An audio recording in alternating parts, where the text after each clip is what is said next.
ভিডিওটা একটু খেয়াল করবেন ভালো করে।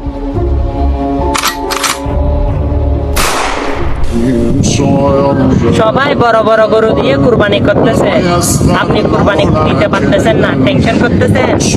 আরে ভাই, আপনার কুরবানি তো হয়ে গেল। আমার প্রিয় নবীজি 10 বছর দুইটা গরু দিয়ে কুরবানি দিয়েছিল, কিন্তু একটা দিয়েছে তার জন্য, আরেকটা দিয়েছে তার গুনাহগার উম্মতের জন্য। 1500 বছর আগে আপনার কুরবানি কিন্তু আমার প্রিয় নবীজি দিয়ে দিয়েছে। আপনি টেনশন করবেন না, আপনার কুরবানি কিন্তু কবুল হয়ে গেল। আর অনেক গরিব মানুষ আছে যারা এটা নিয়ে টেনশন করতেছে, অবশ্যই আপনি ভিডিওটা শেয়ার করে তাদেরকে খুশি করে দেন। আর এটা কিন্তু আপনার ইমানি দায়িত্ব।